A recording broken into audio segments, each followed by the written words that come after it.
আমি যে কথাটা বলছি সেটা আমার কথা না, I am just a Messenger. ধরে নেবেন আমার মুখ দিয়ে গভর্নর মহোদয়ের উক্তি বের হয়ে আসছে। হ্যাঁ, যে সকল সংস্কার কার্যক্রম শুরু হয়েছিল অন্তর্বর্তী সরকারের সময়, বিগত গভর্নর স্যারের সময়, ওগুলো কন্টিনিউ হবে, এটি স্বাভাবিক। ওইটার ব্যাপারে যেহেতু উনি কোনো মানে বিরুদ্ধচারণ করে কোনো বক্তব্য দেননি, বরঞ্চ উনি বলেছেন উনি বিগত সরকারের মানে অন্তর্বর্তী সরকারের এবং বিগত গভর্নর মহোদয়ের যে অ্যাচিভমেন্ট সেটাকে কিন্তু উনি স্বাগত জানিয়েছে। কারণ খাদের কিনারে পৌঁছে যাওয়া অর্থনীতিকে উনি ওখান থেকে বের করে একটা লো লেভেল হলেও একটা ইকুইলিব্রিয়াম মেনটেন করতে সক্ষম হয়েছে। এবং এই সক্ষমতার পাশাপাশি তো বিভিন্ন ধরনের সংস্কার কার্যক্রম অব্যাহত ছিল। অতএব ওই কর্মসূচিগুলো এখন মুখ থুবড়ে পড়বে এটা ভাবার কোনো কারণ নেই।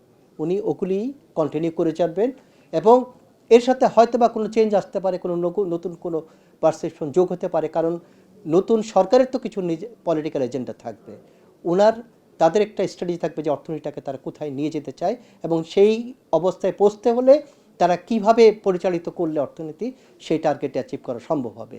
অতএব সেইটাকে অ্যালাইন করে বাংলাদেশ ব্যাংক কাজ করবে। কিছু তো নতুনত্ব অবশ্যই থাকবেন। আর যেটা বললেন আজকে প্রথম দিনেই থার্ড ফ্লোরে আপনাদেরকে উনি স্বাগত জানিয়েছেন। অতএব যে অচলায়তন কিন্তু ভেঙেছে, কিন্তু এইটা রেগুলার ফেনোমেনা হবে না। কারণ উনি স্বাভাবিকভাবে বলেছেন, আমরা যতটুকু আগে থেকে তার সম্পর্কে জানি উনি স্বল্পভাষী।